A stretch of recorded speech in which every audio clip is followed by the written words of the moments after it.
สบายดีพ่อแม่พี่น้องFC เสียงแป้งสมองสปอนทุกคนเนาะ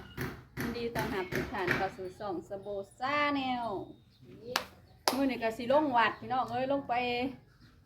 ต้อนรับพระป่าเนาะเนี่ยพอค่ำเอามาแล้วก็สิลงไปเฮ็ดอยู่พวกกินเลยแล้วก็สิเอาหมอของคุณแม่วิไลแล้วก็คุณแม่สุรินทร์แล้วก็พ่อลุงหน่อยเนาะที่เพิ่นได้บริจาคเงินเข้ามาซื้อหมอขวัดเนาะพี่น้องมื้อนี้สะโบก็สิเอาไปถวายขวัดเลยก็ใส่งานเลยเฮ็ดอยู่ก็กินเลยพี่น้องก็ขอให้ได้บุญหลายๆเด้อขอให้บุญฮอดจอดถึงอยู่ดีมีแห้งนี่พี่น้องคุณระเบียบกับโทษอยากได้หมอไปเฮ็ดกินเลยโอ้ยจะแม่นคักพอหูข่าวว่าได้หมอใหม่คุณระเบียบโทษนำหมอเลยสะโบก็สิพายลงไปถวายให้พระให้ทรงผลซะก่อนจังสิได้ใส่งานเนาะพี่น้องเนาะจักผู้ใดสิมาหาบเอาคุณหมอโทรนำเลยบอกว่าให้มาหาบเอาเด้อว่ะถือหมอนี่หอดวัดเลยพี่น้องใส่แล้วคุณระเบียบนะวันนี้พี่น้องลงมาบริจาคหมอมาลงมาจะเถื่อโทรนำหมอพี่น้องหูว่าได้หมอใหม่ไม่ใส่ของใหม่แน่นอนใครจะอยากใส่ของเก่าเดี๋ยวกาเพิ่นพากันเห็ดอยู่เห็ดกินอยู่พี่น้องเดี๋ยวเฮาก็สิไปถวายเขาวัดซะก่อนเนาะถวายเป็นของยาคูซะก่อนเนาะวัดเขาว่าซะก่อนจะเอามาใส่ไปถวายน้ำกันไปพอได้เพื่อนไม่ก็ชูนะไปเลยซื้อหมอมานี่บอกชูไปทะเลไปไหนไปจับนะไปจับผู้ใหญ่ไปเลยจะจับมาต้นใช่ไหมเราก็ซอยอยู่กระยาซะจะให้ไปถวายผู้เดียวก็ได้พ่อเนี่ยคนก็แมนดีดอกมันบ่แมนเวียกเขาเจ้าเวียกเฮาไปก็เด้อเก็บดอกไม้แล้วนั่งเก็บดอกไม้บ่โมเลี้ยวกันจะดีจะไว้ยังจะไว้ผมมีขนาดอันเก็บดอกไม้เลยครับเก็บขวดน้ำเด็กเด้อโอ้ยตากระบาดดอกไม้กันหัวเดียวก็เอาสักตอนนี้มันกำลังเตรียมแต่งอยู่คั่วกินพี่น้องเดี๋ยวเราก็จะหมอไปถวายวัดก่อนโทษผู้สาวขายเห็ดเลยเซฟหมอหนึ่ง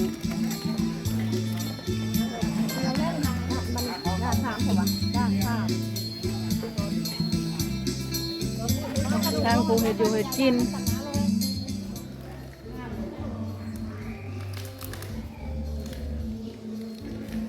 ตอนนี้ไม่น่าเป็นสิผ้าเห็ดเนาะพี่น้องก็คือเอื่อยอะไรเอื่อยสะโบนพี่น้องกันแม่ในน้ำนะเกินเอื่อยแต่เพิ่นบวชเป็นอันย่าแม่ย่าพ่อเพิ่นถืออันนะปฏิบัติธรรมพี่น้องก็เลยเอิ้นเพิ่นแม่นายตอนนี้เพิ่นกำลังแต่งขันหาให้สะโบเนาะพี่น้อง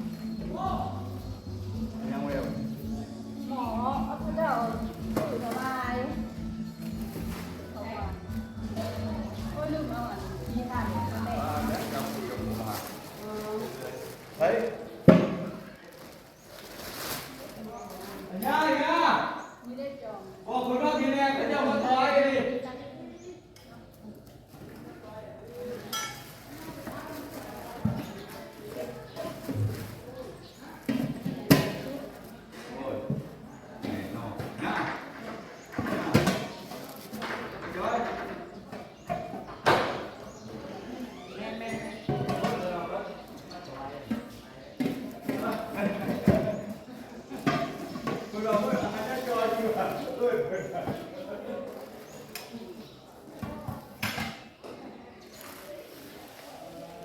อยู่บนบ่อตรงกลางแม่นั่ง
ภาพคุณพี่น้องเอ้ยคุณแม่วิไลความครอบครัวเพื่อขอออกนอนเลย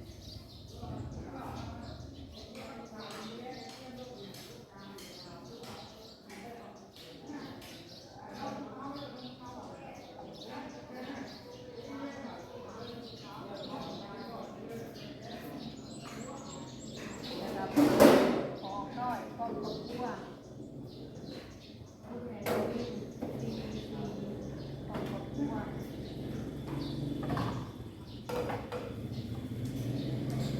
สามารถว่าในส่วนนี้เข้าข้อมูลตำรวจเนาะอันนี้เข้าแบบมันถวายของผู้หลวงถวายออกน้อยไม่ออกลิ้นปีสี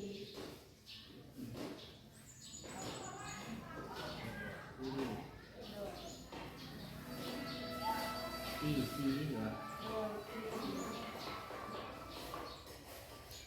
ไอ้เนี่ยออกมาแบบนั้น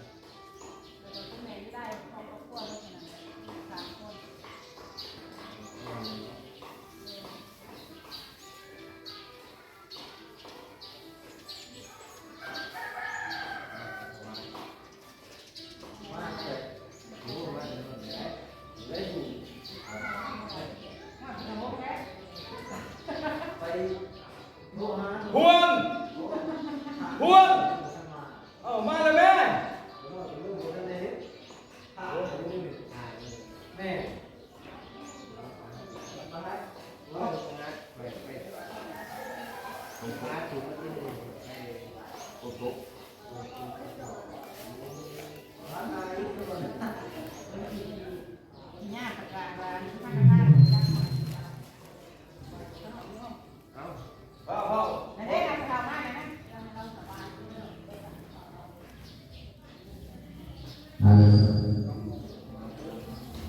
ยักไปยืนอยู่ทั้งหมด Alo,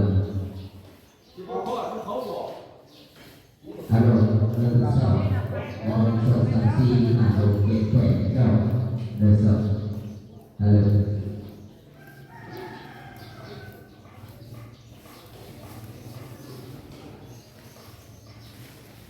คุณก็ Alo,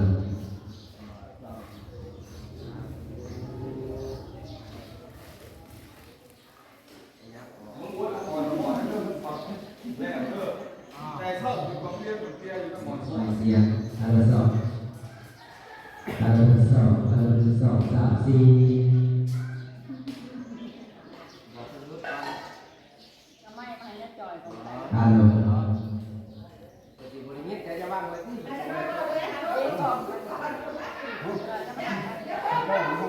โอ้ นั่งทานนี่เห็นกันนะ ต้องเกาะ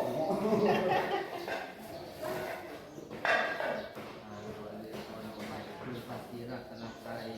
เป็นตัวใจสูงสุดของพระพุทธศาสนาก่อนอื่นก่อนมุทนาบุญนำเนโอโมขอขอบคุณมาเป็นสะพานบุญให้เนโอพิไลและโคข้ามอ่อนพร้อมด้วยครอบครัวและกับครอบน้อยพร้อมด้วยครอบครัวเนโอพิลินพิซีพร้อมด้วยครอบครัวและมุทนาถวายหม้อจำนวน3 หน่วยเอาเจวัดกับพ่อรุณาพ่อรวยไว้พ่อให้เจ้าภาพเจ้าศรัทธาจงมีแต่ความสุขความเจริญปรารถนาสิ่งใดขอให้ได้สมดังมาโลดโลดในทุกคนในเมืองคนยาทุกคนมีใส่แก้สบายดีสวยนิ่มพ้อยหอยตังปรารถนาอยากได้ยังขอให้ได้เจ้าตันสมใจเจ้าปรารถนาอันบรรลุข้าไทยบัดให้ยามาเบียดเนียวเสนียดที่หายยามาไทยภายนี้บุญกุศลส่วนนี้ขอให้เป็นสัมพันธ์เกี่ยวหัวทองห้องนางให้สถิตความบางทางมนุษย์ระลึกไว้สมใจเจ้าปรารถนาสิ่งใดขอให้ได้สมดังใจหวังคือว่าผู้ใครยังจะได้มีมาต่อขอให้เงินทองหล่นอย่าลึกจนหาได้ง่ายสู้กายใจโคส่วนม้วนพองปูสุเนียมใจให้ใสดังเกี่ยวกายให้พองม้วนสีตลอดปีตลอดไปสาธุเด้อขอให้พรเจ้านั้นมาบังเกิดเป็นความจริง ให้มาลิงมาเนียมลำเนียงแรงเต่าขั้นเหตุธุรกิจหรือเหตุหน้าการด้วยทางเงินทางเก่าสนุกกินสนุกใจสนุกภาคสนุกขายให้ได้หลายหมื่นบาทได้ท่านเพิ่มดื่มน้ำขอให้ก้อนสุกรรมในทวีปกาให้ลงมาบำราญเจ้าท่านไปแล้วให้มีแนวน้ำมืออุดมดีโซตื่นย่างนอนตื่นอย่าได้เจ็บปวดเนื้อมีความห่อนในห่างหายสาธุเด้อสัพพะพอสิ่งหายให้ยักษ์บอกต่างแสนว่าสัพพะโรคข้าไอในดวงเศร้าเบาเนื้อสัพพะโรคข้าไข่ให้ยักษ์ไก่ต่างสามต่อให้ยักษ์บอกแต่มือนี้ในเนื้อผู้สุคนเด้อจิตเงินก็ให้ได้เงินจิตทองก็ให้ได้ทองเงินไหลน้องทองไหลมาลังมาพวกเจ้าปรารถนาเอาเก่ายังซ่านบานซองปรารถนาเอาเงินเอาทองทั้งสิ่งของและเครื่องใส่ให้ไหลเข่าอังหุ้มเมื่อทุกคนเจ้าผ่านเจ้าศรัทธานะครับพรยะถาวาริวหาปุราปาริปุเรนติสัคารังเอวเมวะอิโตทินังเปตานังอุปกัปปติอิติตังปัจจิตังตุหังคิปะเมวะสามิสันตุสัพพิปุเรนตุสังกปาจันตุปนารโสยะธามณิโชอิราโสยะธาสัพพิติโยวิวัสสันตุสัพพะโรโควินัสสตุมาเตภวันวันตรายโยสุขีทีคายุโกภาวะอภิวาทนาสิริสนิจังอุทาปจานิโนจัตตารโอธรรมาวัฏันติอายุวันโนสุขังภารังเนตัญจะสัพพะโรกัสสมิงวนาสัพพะวันเยปริมาณังอุทังอโท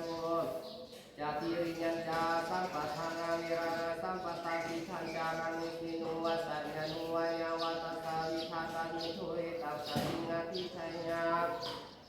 สุมานิตังวิหารังวิธามาหุจิติจานุปาคัมมาสิรวัฏสานินาสัมปันโนสามิสุวิเนยเตทานันติสัตตุข้าพวันไตยังคุณเรติทุข้าปตาจานิทุข้าพยาปตาจานิพยาทุข้าปตาจานิสุกาวันตุสัพพิปานิโนเอตาวตาจามิสัมผัสตังปุญญาสัมปะทังสัพพิทิวาอนุโมทันตุอิตังเดชะสัพพิสัตตาสุขิตาวันตุสัพพิสัตตาวิราวันตุสัพพิสัตตาปัญญาปัสสาวันตุสัพพิสัตตานิพาวันตุสัพพิสัตตาสุขีอัตนังปริหารันตุสุขีสาธุขอราชนาเอาคุณพระศรีรัตนตรัยเกี่ยวในสามคือคุณพระพุทธคุณหลังคุณพระธรรมที่สูงส่งคุณพระสงฆ์ข้าเจ้าจงโค้งเก่าให้ก่อพวดเจ้าภาคเจ้าสัทธาจงมีแต่ความสุขความเจริญปราศจากโมฆะพญาคิดสิ่งหนึ่งประการใดที่เป็นไปด้วยสอบประกอบไปด้วยศีลประกอบไปด้วยธรรมกับขอให้ได้ดังความมุ่งมั่นปรารถนาขอจะเห็นเบียดอย่าพานมันอย่าต่อต้องขอขาดให้มีแต่กองเงินและกองทองและเป็นไปด้วยจาตุรพิธภัณฑ์ไตทั้งสี่คืออายุวันนาสุขาปาราปฏิภาณธนันตันสมบัติสุขิภาราติการสุขใจที่ศักดิ์สิทธิ์ชีวิตใดที่ลำเนินตอนใดที่แสนจะประเสริฐโตบังเกิดเจขอพวดเจ้าข้าเจ้าศรัทธาเด้อสาธุ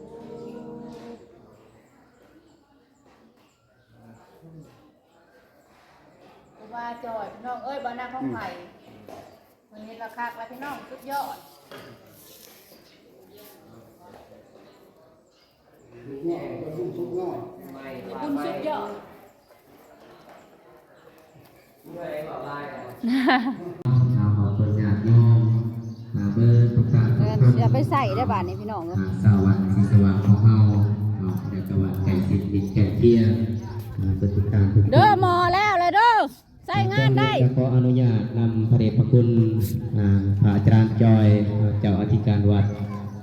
เจ้าคณะเขตอธิการวัดนาคองไผ่ที่ผ่านประการใดกับคนทุกข์ขออภัยนำพระเดชพระคุณ ไปใส่งานได้เลยเด้อคุณระเบียบ เจ้า แม่แม่วิไลแล้วก็แม่สุรินทร์แล้วก็ลูกน้อย3 คน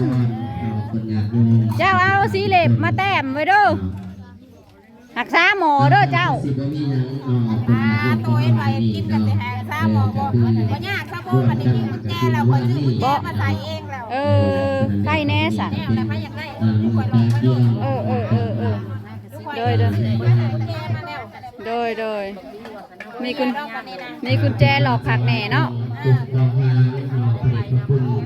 ยาพวกค่ำต้องเป็นบ่ดื้อบ้านเกิด โอเคเนาะพี่น้องจ้า ที่ได้มาให้กับคนญาติโยมได้พึ่งพาอาศัยอยู่การของเราที่ว่าก็ โอเคนะพี่น้องคลิปเดี๋ยวก็สิได้ขอจบลงเพียงเท่านี้เด้อพี่น้องเด้อขอบบุญขอบคุณสมองสุกรกลับมารับเบิ่งรับส้มพี่น้องเอ้ยมื้อนี้กะทีมสีชมพู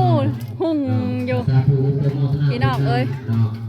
ขอบคุณญาติโยมเพื่อทุกท่านทุกคนนะครับขอสาธุเพื่อโมทนา โอเคพี่น้องพอกันใหม่คลิปหน้าคลิปนี้ไปแล้วสบายดี เป็นสัพ